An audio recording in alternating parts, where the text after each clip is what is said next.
Hello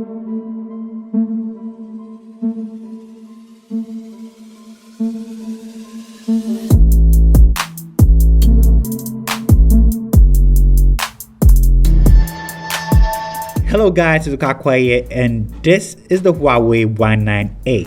I can't believe it's been a year already since the Y9s was introduced, and this is the new Huawei Y9a.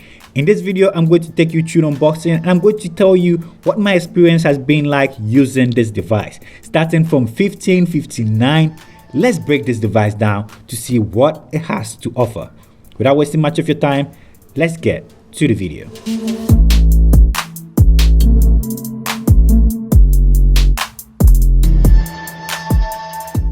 Getting straight to the unboxing, right on the box you can see this device has 40 watt super fast charging support, boldly written on the front.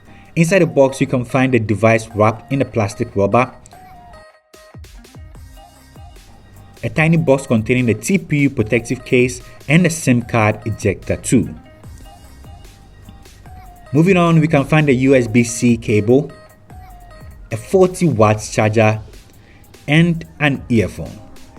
Now let's focus more on the device. Right off the bat, the camera design though, I'm personally digging it. I like the fact that it doesn't have a huge bump to cause it to rock when placed on the surface. The bump is minimal, and when you pass your hand on it, you can feel it slightly. The device has a plastic back. It comes in 3 distinct colors: space silver, sakura pink, and midnight black. I have with me the sakura pink. I think this looks beautiful. But unfortunately, my girl has called dibs on this, so I have to give this to her after the review. This device feels comfortable in the hand with sleek curved edges. Glad they didn't go with the sharp edges that they implemented in the Y7P. I really enjoy these curved edges. The device is quite light, weighing about 197 grams, with a width of 76.5 and a height of 163.5 millimeters. Taking a closer look at the device, on the right side you can find the power button doubling as the fingerprint sensor, and also the volume rocker. Going down below, you can find the SIM card ejector tray, a USB-C port, a single firing speaker, and the microphone. Finding the SIM card ejector tray down below here was a little bit surprising, but it looks great.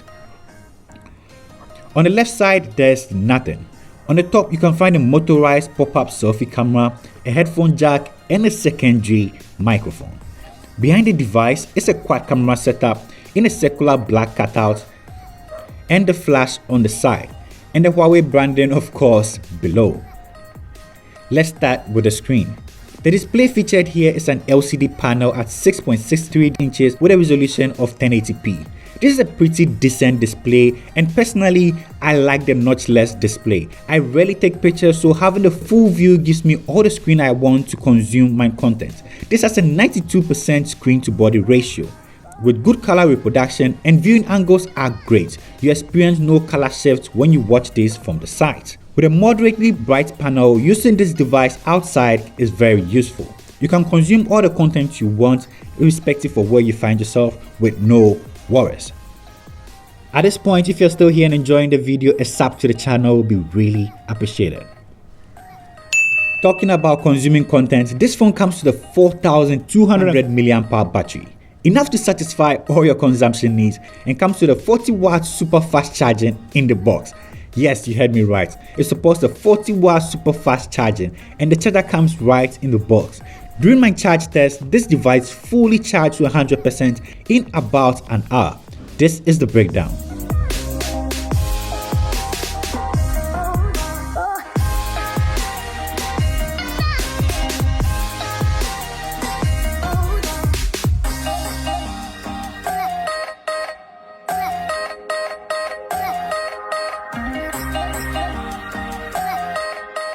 So that means, for example, if you forgot to charge your phone at night, when you wake up in the morning before you get prepared to step out, you can fully charge your device as you take a shower or something and come back, and the device will be full to go.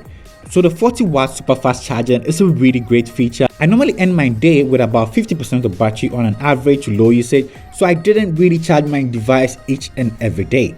Battery life was amazing. I normally get 5 to 6 hours of screen on time. Intensively playing games for an hour straight, this battery drained from 100% to 84%.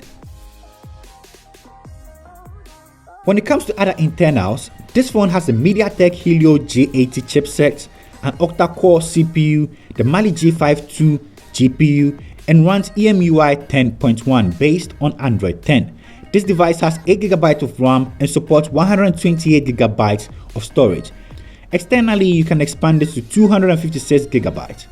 Gaming experience was great. You can play most of your games with no lags at all.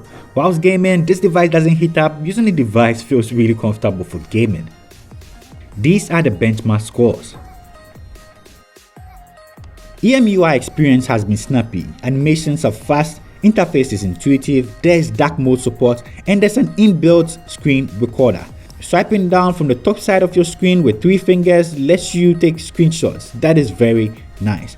Also, like all new Huawei devices, this phone comes with the app gallery.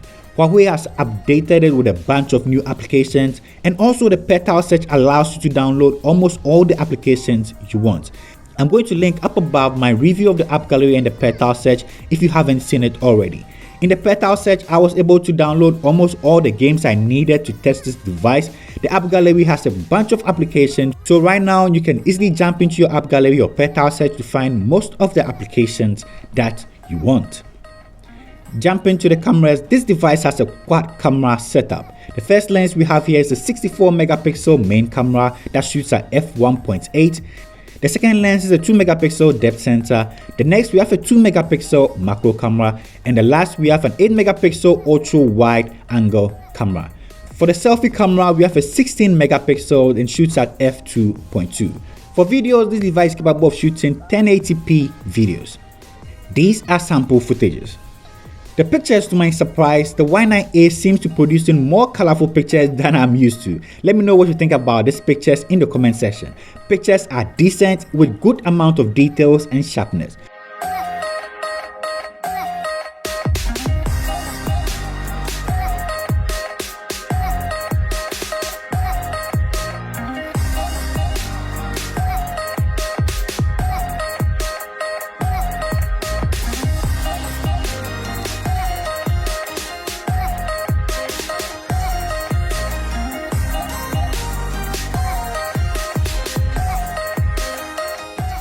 For videos, this device has an electronic image stabilizer, so helps with keeping the footage stable.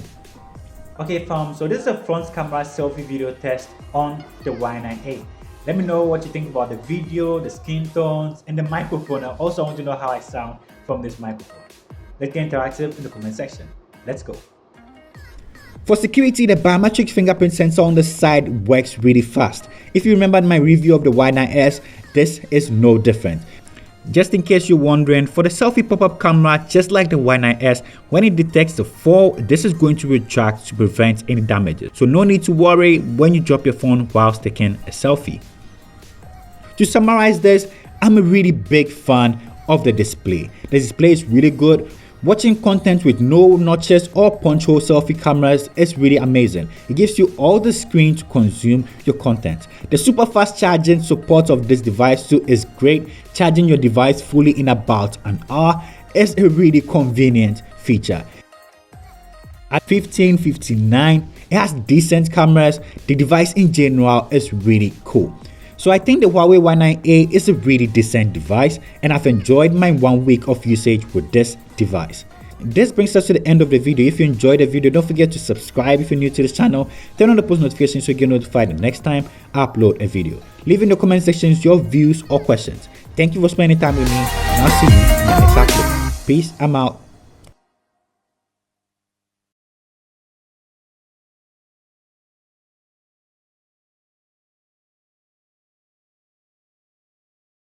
Back, it comes in 3 distinct colors: space silver,